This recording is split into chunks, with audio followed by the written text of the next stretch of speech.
Hey, hey, hey, welcome back to the JJ's Declutter podcast. I'm Julie. And I'm Janis. And today we're tackling something that can either make your week run smooth as butter or leave you staring into the fridge at 5 p.m. wondering what on earth are you going to feed everyone? That's right. We're talking about menu planning. And before you roll your eyes thinking, oh, this is going to be some complicated system that requires spreadsheets and color coding, hold on. We're keeping this simple, doable, and realistic for actual busy people.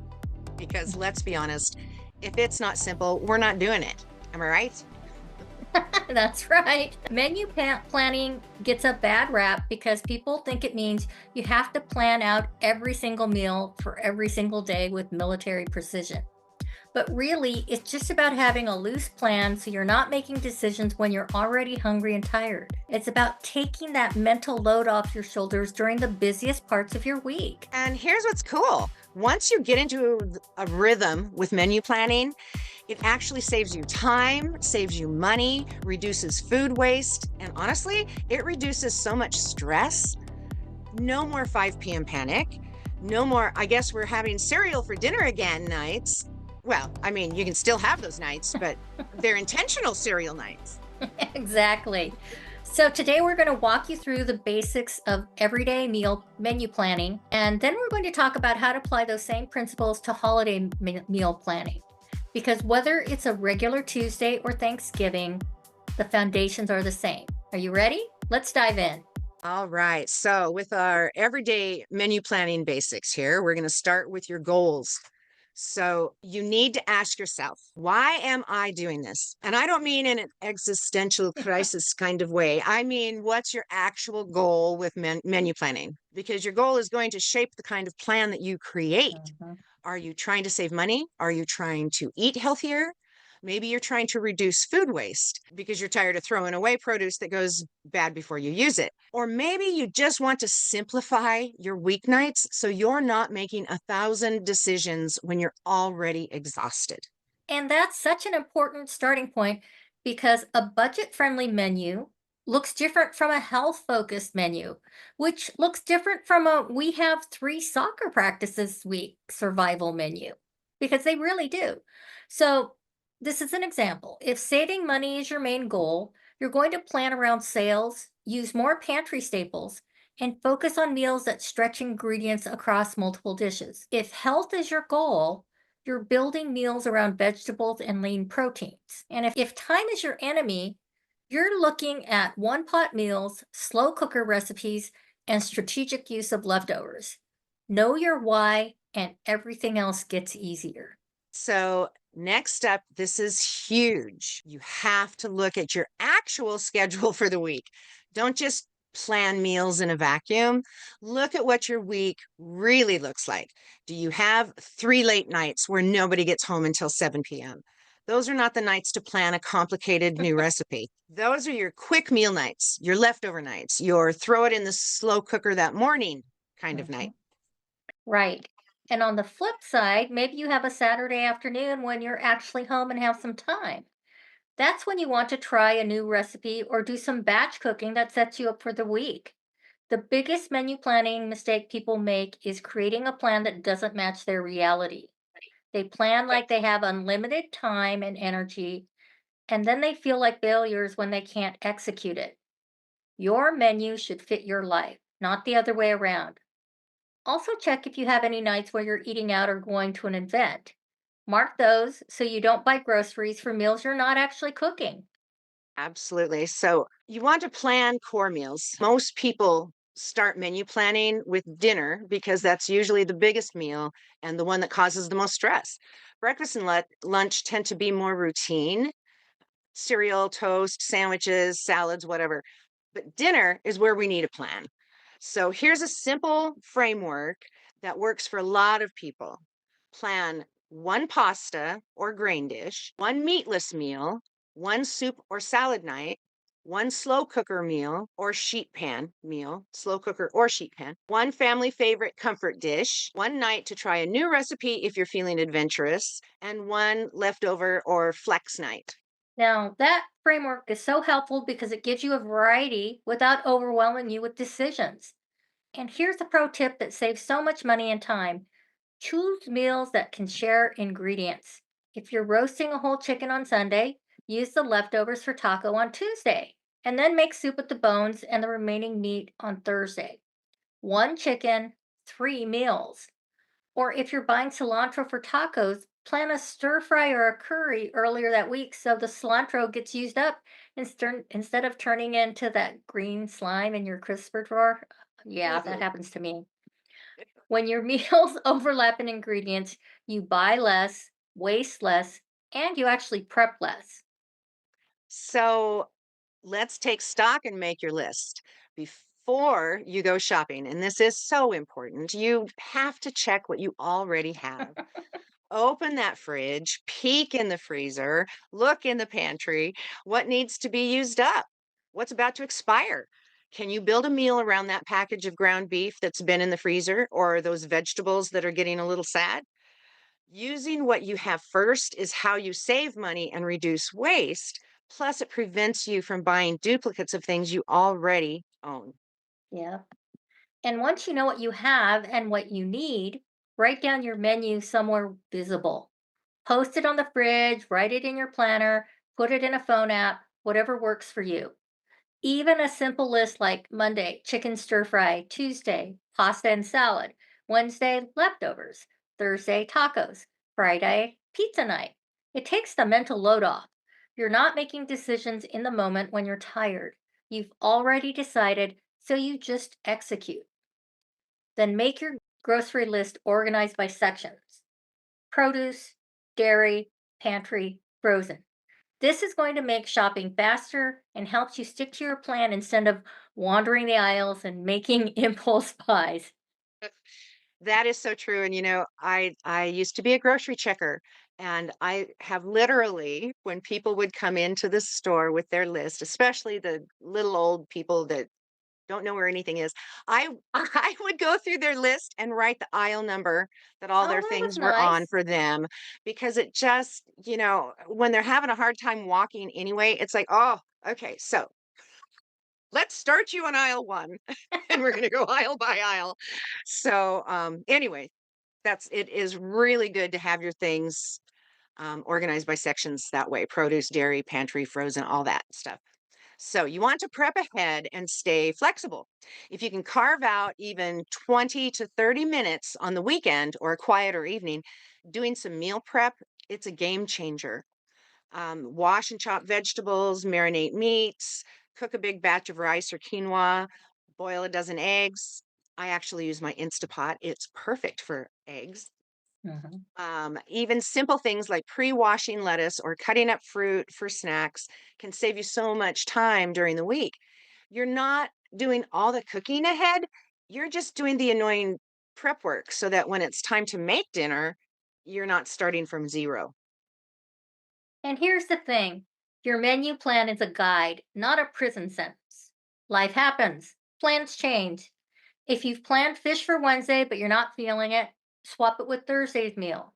Or if someone brings home a pizza unexpectedly, great. Shift everything to forward a day. The plan is there to serve you, not stress you out. Flexibility is built into good menu planning. So think of it as a framework that makes life easier, not a rigid schedule you have to follow perfectly. So, here are a few bonus tips that make menu planning even easier. First, repeat your favorites. You don't have Mhm. to come up with 365 unique meals a year.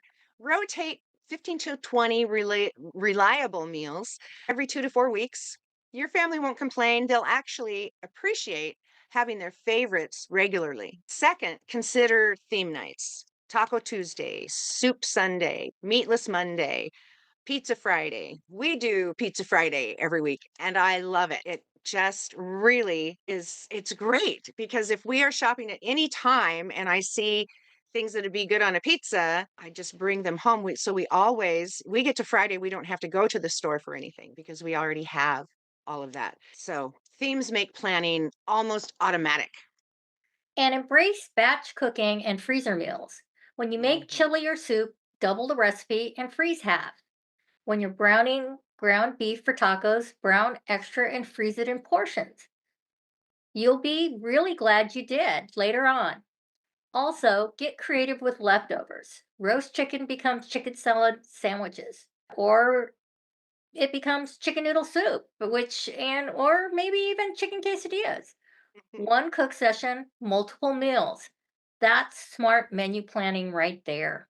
Mhm. So let's move into holiday meal planning.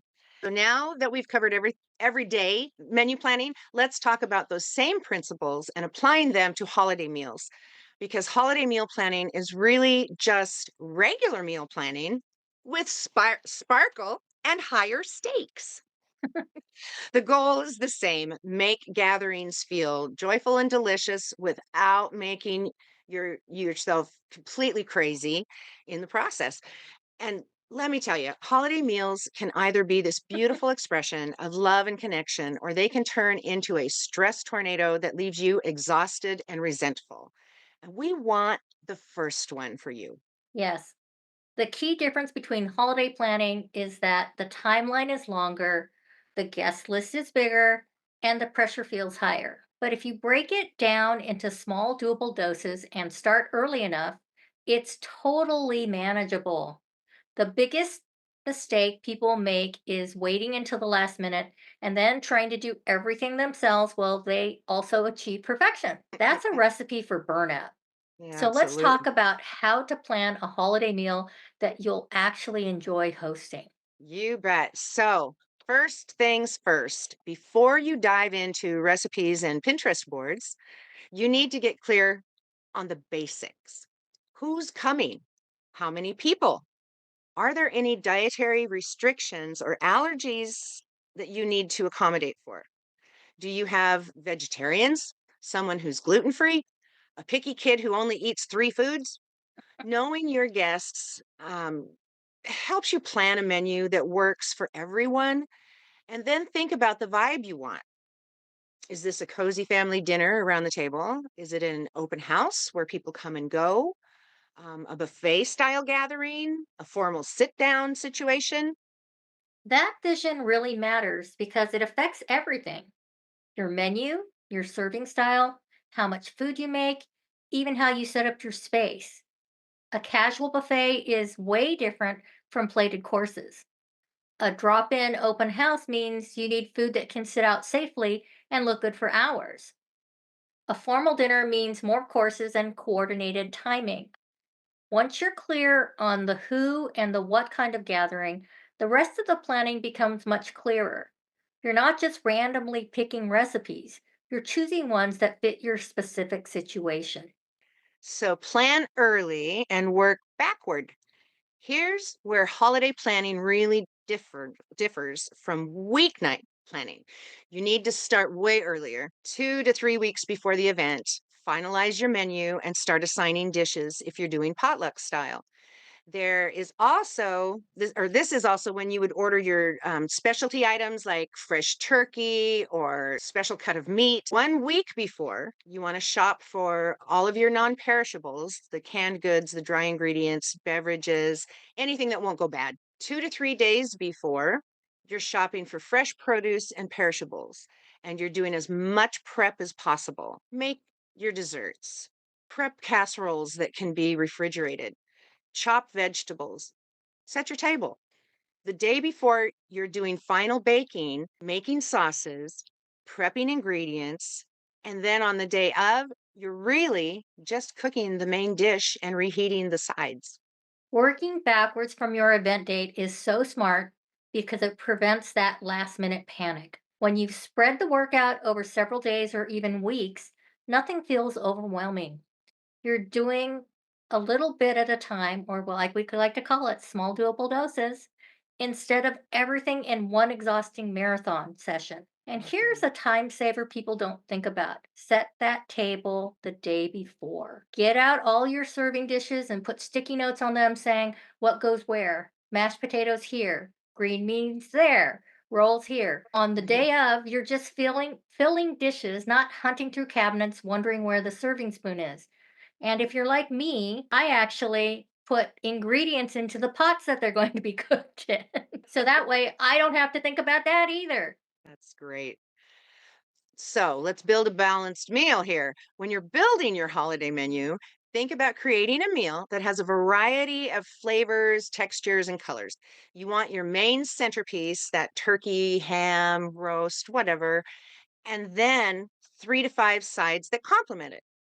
Usually that's a starch like mashed potatoes or stuffing. I'm sorry, if it's turkey, it's mashed potatoes and stuffing. Just saying. A vegetable or two, maybe a salad or bread and rolls. Then you've got 1 to 2 desserts and drinks, both alcoholic and non alcoholic options. The key is balance. You don't want everything to be heavy and rich, or everything to be the same temperature, or everything to be the same color. I guess. I like having my hot food hot though. But Oh, pro yeah. tip that will save your sanity, choose some dishes that can be served at room temperature. Not everything needs to be piping hot when it hits the table. And that is true. Salads, cranberry sauce, rolls, some casseroles, these are all fine at room temperature. This takes so much pressure off your oven space and timing. Speaking of which, plan your oven schedule ahead of time. If everything needs to bake at different temperatures, you're going to have issues. Choose recipes that can cook the same temp or can be made ahead and reheated, or use slow cookers and instant pots to free up your oven. And that's what I do. I use Uh, slow cookers to reheat my mashed potatoes. Um, I use it to keep my stuffing warm. I'm so into slow cookers and instant pots. so now we're going to delegate and simplify. So, holiday meals are so much better when they're shared. So, when someone offers to bring something, let them assign sides or desserts to guests who want to contribute. You don't have to be a martyr who does everything for yourself. They don't taste the same unless you give them the recipe. I know. Yeah, there you go. And please, please, please don't feel like you have to make everything from scratch. Semi homemade is smart. Store bought rolls, a bakery pie, pre cut vegetables, those shortcuts don't make you a failure. They make you a smart host who's going to actually enjoy the gathering instead of being in the kitchen the entire time. This is about connection, not perfection. Nobody is going to remember whether your gravy was from a packet or from scratch. They're going to remember the conversation, the laughter, the feeling of being together. So if using shortcuts means you get to sit down and enjoy your people, take those shortcuts.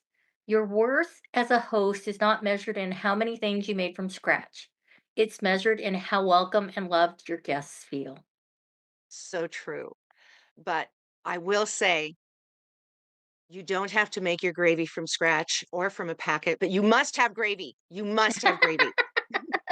Well, I I'm actually gonna make my gravy from scratch and then I throw a packet of the Oh, the packet in it? packet mixed with the water and it makes more gravy. So you have the best of both worlds. Ah, there you go. Yes, we went to Thanksgiving at someone's house one time and they, "Oh, we don't do gravy." It was all I could do not to just stand up and leave. Well, my I husband's have family potatoes and never stuffing did and no gravy. cranberries. Oh my gosh. And I'm Yeah. like, I like cranberries with my thing. So I finally made homemade cranberries, relish, and they're like, "Oh, who made the cranberries?" And then they ate it all because they weren't used to having it. And it's just like, okay, I get you not wanting to open the can, but it's so easy to make Isn't it so cranberry good when it's sauce. fresh? You just Yeah. throw in a cup of water and a cup of sugar and you let it pop. I Takes 10 minutes. Seriously. know. All right, so we have covered the basics of everyday menu planning and how to approach holiday meals without losing your mind. The principles are the same, whether it's a Tuesday or Thanksgiving. Start with your goals, look at your schedule, plan strategically, prep ahead, and stay flexible. And remember, the goal isn't perfection. It's creating a plan that makes your life easier and helps you show up for the people you love. And speaking of Thanksgiving, We actually have a super detailed Thanksgiving planning checklist that we're going to share in the show notes. It breaks down everything from the vision and the guest list to the menu categories to shopping lists organized by section to a timeline that works backwards from your event. We're talking 2 to 3 weeks before, 1 week before, 2 to 3 days before, the day before, and the day of. It's like having a roadmap so you're never wondering, what should I be doing right now? Yes. Head to our show notes and or our website at www.abcdeclutter.com to download that Thanksgiving planning checklist. It's going to make your holiday meal so much smoother. And if you're someone who's hosting for the first time or feeling nervous about it, this checklist is going to be your best friend. We've literally done the thinking for you. We'd love to hear from you too. Are you a menu planner or more of a fly by your seat of your pants cook? What's your biggest struggle with meal planning? Drop a comment in our Facebook group, ABC Declutter with JJ-community, and let's chat about it. All right, friends, that is it for today. Thanks for hanging out with us and talking about menu planning. Until next time, keep it simple. Keep it intentional. And as always, keep Decluttering. We did it. This has been the JJ's Declutter Podcast. Happy planning!